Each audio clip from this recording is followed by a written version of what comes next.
аваг цогтын цэцэрэн гэдэг одоо энэ C брендийг анх үүсгэн байгуулад одоо 3 дахь жилийнхаа нүрийг бицгээ. Одоо 3 дахь жил рүү орж явна. Тэгээд яг энэ салбартаа болоо би одоо 25 дахь жилдээ ажиллаж байгаа. Би одоо яг өөрийнхөө нэг яг энэ чиглэл рүү би нэг хүсэл сонирхлооч дагаж орсон боловсон биш. Тэгээд яг нэг юуны амьдралын хэрэгчээр явсараа тэгээд тэндээ айгүйх тур сонирхолтой болоод анх бол авах хичээгээд агаад Монгол Цахны өдөрт орж байхдаа арьсаач мэдгүй, яваач мэдгүй орж исэн. Тэгэл явандаа тэрийг хийгээл сонирхол цаашаа судалж явсаар байгаа. Тэгээд өөрөө тэрэндээ одоо эргэлт буцалтгүйгээр орсон. Одоо эндээс ямар ч өөр юм хийч ямар ч юугүй юм байд гэдгийг одоо 3 жилийн өмнө яг брэндээ өсгөхээс өмнө хуучин ажил дээрээсээ гараад 7 хоногийн хооронд л айгүй мэдэрсэн. Энэс ерөөсөө надад өөр сонголт байхгүй мэн гэдгийг яг тэр 7 хоногт яг ажилтгаа нэг ажлаас гарчаад 7 хоног зүгээр иж хугацаанд аюухан бодсон л да яг юу хийх үү гэж дэлгүүр ажилладаг ч юм бэлээ, лангуй ажилладаг ч юм байлаа энэ гэж бодсон. Тэгээд ерөөсөө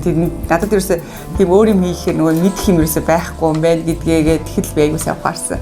Ерөөсөө л цүнхэл хий. Надад ерөөсөө цүнх сайхан цүнхэл миний сонголт юм байна гэдгийг бодол юу байгаа. Тэгээд эргэлт буцалтгүйгээр яг тэрнээс хойш одоо ингээд C брэндээ үүсгэн байгуулад одоо 3 дахь жилдээ орох гэж байна. Би анх одоо юугаа үсэхдээ яг нэг ганцхан хөдөлгөөний машин худалдаж аваад тэгээд нөгөө одоо энэ хуучин Монгол Цахин цуг ажиллаж байсан нэг их жахаа өрөөг түрээслээд өрөөнийхэн талыг түрээслээд ажил үйлдвэрлэлээ эхэлжсэн. Тэгээд тэр ихч маань надад гэхдээ бас айгүйх тусаалж исэн. Бүхэл нэг хуучин үйлдвэрлэл явуулсан зохион хувцсны үйлдвэр явуулсан бааз үйлдвэр байсан болохоор тэндээс бүх юм аавал тэгээд яг хэрэгцээтэй гэсэн юмнууд аялал машиндаа нэг нэгээр нэмж аваад яг тэр ихчээсээ би нэг жилийнхээ айн дээр би тусдаа өрөө түрээслээд гарч ирсэн. Тэгээд яг сая одоо 2 дахь жилийнхаа айн дээр өөрийнхөө ажлын байраа аваад тэгээд одоо үйлдвэрлэлээ одоо ингэ шат дараалтаагаар яваа. Өдөндийн шоу өрөөнтэйг ингэ ажлын байр байхын давуу тал нь бас хүмүүс орж ирэхээр айгүй үйлчлүүлэгч нар орж ирэхээр айгүй манай бүтээгдэхүүнийг үзэхээсээ илүү манай үйлдвэрлэлээ хийж байгаа одоо манай охтуудыг бид нарыг ингэ хараад зогсох айгүй сонирхолтой. Тэгээд бүтээгдэхүүн үзэх бараг хугацаанаасаа илүү бидний ингэ яг гар урлаа хийж байгаа юм аа хийж байгаа энтрийг харж айгүй сонирхол. Тэгээд тэрэндээсээ бас ихтгэл үнэмшил авч яг үнэхээр Монголд ингэж гар урлалаар ингэж гараараа хийж байгаа юм байна. Тэгээд үйлдвэрлэлийн төвшөнд одоо ингэж хийгддэм юм байна гэдгийг мэдэрдэг. Тэрний бас бид нар аяг сэтгэл хангалуун мэд.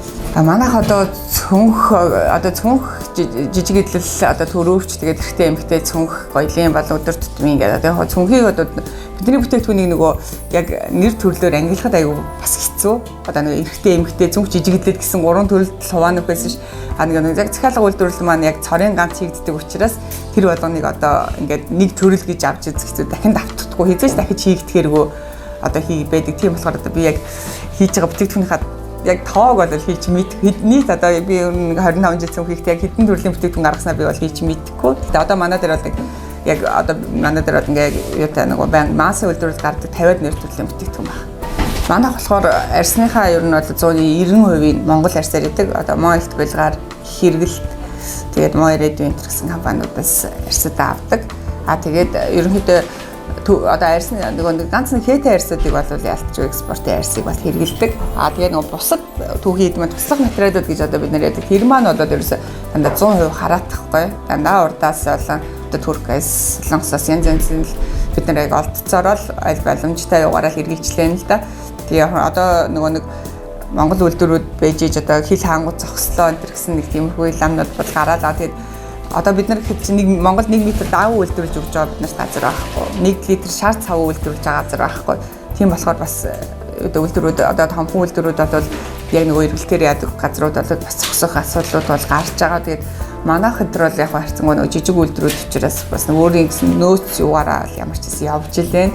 Бид нар ямар ч гэсэн коронавигийн үед одоо ямар ч үйлдвэрлэлээ зогсоогоогүй. Яг хөл хорионы үед дээр бол зогсож ажилласан. Зогсон дээрээс бусад үед дээр зогсоогүй. Одоо тэгээд хил халттай ч гэсэн ямар үйлдвэрлэл ямар ч гэсэн тасралтгүй явагдаж байгаа. Ямар нэгэн даваалал гараагүй. Тэгээ одоо бас хэлээр одоо нөгөө зайлшгүй хэрэгцээтэй бүтээгдэхүүнүүдээр цав мавнууд буцаад ороод ирсэн л дээ. Тийм болохоор гайгүй явагдчихлаа. Би одоо нэг дэлхийн зах зээл дээр гарна гэж бол одоо би тэгж ярих хүсэхгүй. Би тэгж ярих нэг хүсдэггүй. Ягаад тэгэхээр одоо манай Монголд ч одоо бусад үйлдвэрлэлүүд хөгжиж бид нар дэлхийн зах зээл дээр гарах боломжтой болох болоод гэж энэ бол миний л бодол л доо. Тэгэхээр одоо нөгөө шинэгээр Японоос ингээд нөгөө нэг скалга үе гэхээр нөгөө одоо гарал үүсэл гэхээр даавуу дотрийн материал нь ханаас яасан гэхээр бид нар бүрдүүлэлт хийхээр бандаа нөгөө туслах материал нь бүгд хятад гэхээр бас айгүй юутай нэг гадны зах зээл дээр гарна гэсэн илүү Монголдо юу одоо сайн юугаа таниулаад хүн бол хэрэглэгчтэй олон хэрэглэгчтэй танигдаад одоо 18 аймагта өөрийнхөө гэрээт борлуулагчтай болон Монголынхаа зах зээлд Монголынхаа хэрэглэгчдэд яг ийм чанартай бүтээгдэхүүнээ л хүргэх хиймсэн гэж боддог. Тэгэхээр одоо бас нэг үед цаг үе хөгжөөд бид нар ч одоо 18 аймагуудад ингээ онлайн худалдаар аяг шилжчихсэн. Тэгээд манайх одоо нэрийн барааны дэлгүүрээс бид нар өөрсдөө хүргэлтийн үйлчилгээ явуулдаг. Тэгээд одоо гэхдээ Улаанбаатарын одоо баруун захад байгаа хэрэглэгчид би бүтээгдэхүүн хүргэж өгөхөөс надад баян үлгээд байгаа хэрэглэгчид хүргэх нь амархан байдаг. Ягаад тэгэхээр би захиалгыг авлаа, харьцуулаад боогод би урагшаа зам гараад Монгол шууданд өчгөөд манайх бүтээгдэхүүнх нь яг бид нар одоо хуваар нь байгаа болохоор өмнөх өдрийнх нь шууданд өгөхөд нөгөөх нь маргааш гараад 2 өдрийн дараа очиждаг. А баруун тишээ хүргэлт явахаар 3 цаг 4 цаг явж ирдэг байхгүй. Тэгэхээр бид нар зам гаргаад өгсөн хамаагүй хурдан.